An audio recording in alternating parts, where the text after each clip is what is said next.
Seigneur, Seigneur, que c'est que tu veux que je te dise?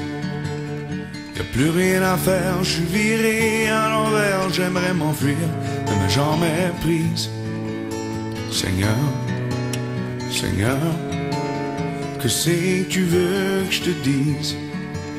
Son indifférence m'arrache la panse, puis je pense plus rien qu'à mourir. Mon rôle dans la vie n'est pas encore défini. Merci beaucoup. Plaisir. J'ai comme 15 questions pour te demander. OK. La première, c'est où est-ce que tu étais né et grandi? Je suis né à l'hôpital Charlemagne à Greenfield Park, sur la rive sud de Montréal. Par contre, je viens d'une famille gaspésienne où tous mes oncles et tantes viennent de Gaspésie. Mes deux parents, ma mère et mon père, viennent de la Gaspésie. Ça fait que j'avais même pas un an que je suis retourné avec toute la famille pour grandir puis vivre là-bas. Ok, cool. La deuxième question, y avait-il quelque chose que, lorsque vous étiez grandi, qui t'a inspiré de suivre une carrière en musique? Chez nous, mes oncles jouaient beaucoup de guitare. Ouais. Beaucoup de mes oncles jouaient de la guitare. Et puis, mon père avait une guitare chez eux. Mais il n'était pas très bon, mais quand même. Juste le fait de grandir et de voir une guitare. Et dans les parties de Noël, ça chantait beaucoup l'été. Toujours de la musique? Ou toujours de la musique. Et j'allais à l'église, à la messe irlandaise catholique, à 9 h le matin. Mais des fois, je n'aimais pas aller à l'église, mais il y avait une chorale anglophone. Puis dans la chorale, ça jouait de la guitare, puis ça chantait du Bob Dylan, puis toutes sortes de chansons. Fait que j'ai toujours grandi dans la musique. Ça fait que ça m'a... Je voulais pas en faire une carrière, mais j'étais toujours intéressé à la musique. Ok, cool. Est-ce qu'il était difficile de trouver des inspirations pour écrire toutes tes chansons? Et quelle sorte d'inspiration est-ce que tu utilises?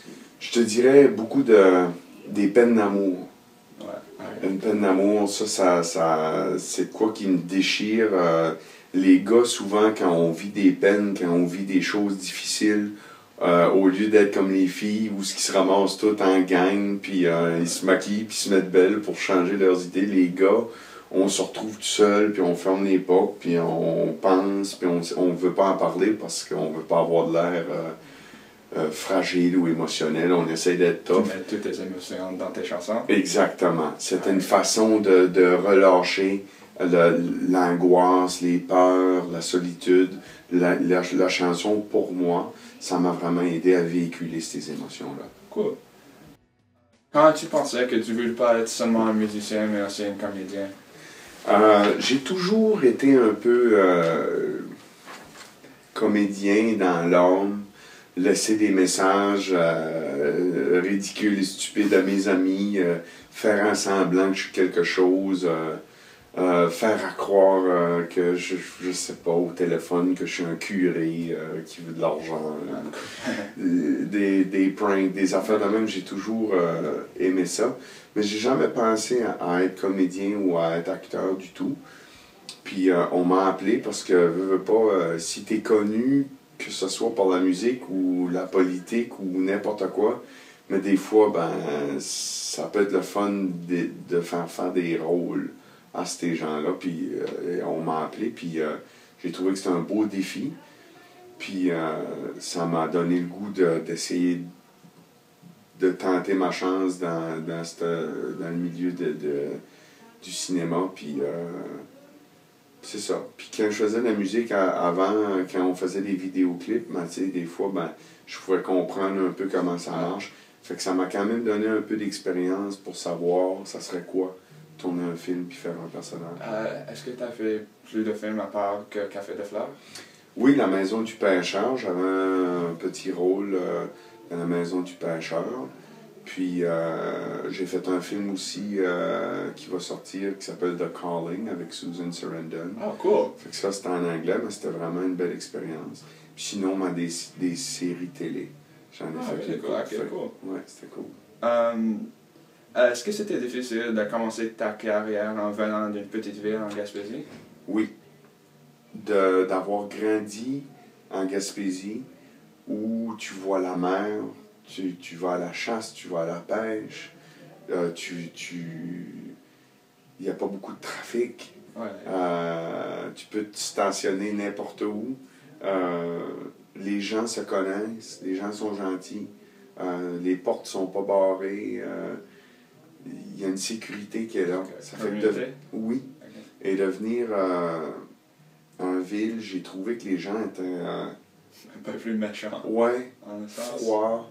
Ouais. Et puis, mais il y avait plus de tout. Il y avait des gens plus gentils. Tu sais, il y a du yoga, puis de la cuisine japonaise et tout. Tu sais.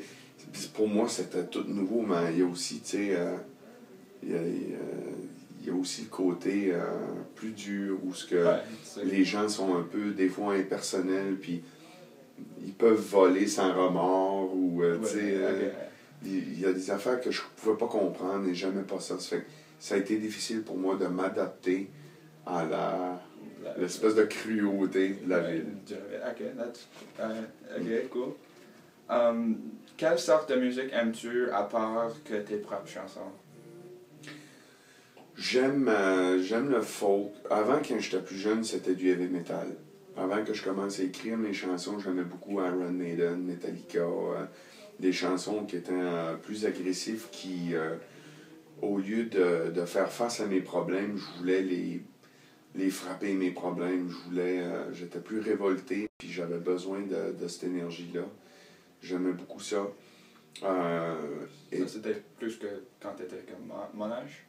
Moi, 13, 14, 15 ans, tu sais. Puis après ça, j'avais pas l'âge, mais j'étais allé dans un bar droit à côté de chez nous, et mon oncle jouait de la musique. Et c'est la première fois que j'ai entendu Father and Son de Cat Stevens. Et puis moi, j'avais peut-être 15 ans, justement. Puis ça m'a fait comme « wow ». Là, je me suis souvenu de l'église, je me suis souvenu des parties, je me suis souvenu de tout ça. Puis je me dis hey, « tu sais, je peux faire ça, moi. Je peux apprendre à jouer ces accords-là, puis je veux apprendre ça. » C'est là que j'ai commencé tout ce qui était Neil Young, puis Cat Stevens, puis Pink Floyd, puis Bob Dylan. Ouais. Quel album avez-vous sorti qui était le plus plaisir à créer? C'était, comme je disais, c'est un album anglophone. C'est Fangless Wolf Facing Winter. J'ai aimé ça parce que j'avais comme pas d'attente, puis j'avais pas vraiment de pression. Fait que je l'ai fait comme spontanément, puis j'ai eu vraiment du fun à le faire. T'avais fait de pression à cause que c'était ton premier album en anglais? Exactement. Okay. Puis on dirait que quand tu chantes en anglais au Québec, mais c'est pas tout le monde qui te comprend, fait que même s'il y a des erreurs. Fait qu'en français, j'ai eu bien du fun à faire des albums en français, mais c'est sûr que les choix de mots et tout, parce que je suis né anglophone, moi mes deux parents me parlent toujours en anglais chez nous. Ça fait que c'était plus difficile pour moi de chanter en français. Trouver les mots, je trouvais que c'était plus facile qu'en anglais parce qu'il y a tellement de choix de mots. Ouais. Fait que quand tu arrives avec un dictionnaire de synonymes, je me rappelle, j'étais jeune, puis je voulais comprendre, mettre des mots précis sur des émotions précises. Fait que je trouvais qu'en français, il y avait beaucoup de choix de mots précis. Je trouvais ça le fun. Ok, cool. Généralement, combien de temps faudrait-vous pour créer un album et le sortir? Moi, je suis lent. Et puis, quand j'écris, j'aime vivre un peu avant de l'écrire. Vu que j'écris mes propres chansons, je vais en Gaspésie, je veux voyager un peu, je veux avoir de quoi qui me stimule ou qui me motive. Comme des expériences pour écrire dessus. Il y a des gens qui sont bons à juste, ils vont lire le journal, ils vont être inspirés, ils vont écrire, je trouve ça beau. Mais moi, au lieu de l'intellectualiser, il faut que je le vive avec mon cœur. C'est plus cool comme ça, je pense. Oui, mais c'est plus long. C'est plus long. Mais au moins, tu le vis. Ouais. Quand tu viens pour le chanter, puis ça, c'est pas juste dans ta tête. Comme avec les vrais sens de ce que tu veux. Comme Stephen King dit, write what you know. That's true, yeah. Ok, ces questions sont sur des chansons que j'ai écoutées. Dans ta chanson, un doigt de la main, quel doigt penses-tu que tu t'identifies le plus avec? C'était une chanson très cool. By the way. Ouais. I really liked it. Des fois, c'est le pouce ou l'index, là, souvent. Ok. L'index, un peu bassy, mais en même temps qui veut attirer. Mais des fois, c'est carrément le majeur. Ouais. Parce que. Pas pour. Pas gratuitement. Mais je trouve que des fois, il y a des gens que si tu leur dis pas non, puis si tu te protèges pas, ils vont toujours prendre et creuser et sans compassion et d'une façon égoïste. Fait que des fois, c'est comme fuck off, tu sais, back off. Mais de nature, je suis plus un amoureux de la vie, là. Ouais. Je suis plus sensible, puis je me protège. Ok, cool. Est-ce que les chansons comme Maudit, Jaloux, Seigneur et La Jazette sont inspirées des événements personnels, de quelque chose que tu as observé? Personnel. La jalousie, ça a toujours été un problème quand j'étais jeune. La jalousie avait de l'envie. Des fois, je voulais pas déranger. Fait que je m'empêchais de vivre des affaires que j'aurais aimé vivre et je voyais les autres le faire tout bonnement, sans jugement. Et ça, j'aurais aimé ça faire ça, ou j'aurais aimé être plus à l'aise pour parler. Les parties qu'on allait des fois, puis il y avait beaucoup de francophones qui parlaient ou qui faisaient des jokes que moi je comprenais pas, ou que je me sentais toujours un peu exclu.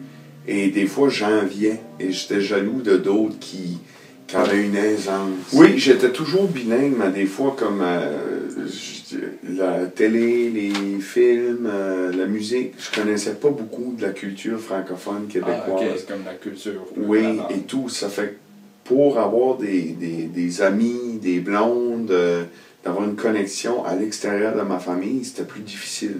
Ok. Fait que c'était plus long avant que j'assimile tout ça. Fait que, ouais.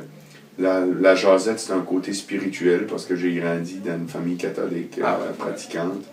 Puis, Seigneur aussi, c'était vraiment une grosse peine d'amour que j'ai eue et je me sentais déchiré. Puis je me demandais où est-ce que je vais sur la planète, qu'est-ce que je fais ici. Ça fait que c'était vraiment un cri de l'âme. Fait que c'était ça. C'était une vraiment cool vidéo. Ouais. C'est ça clair.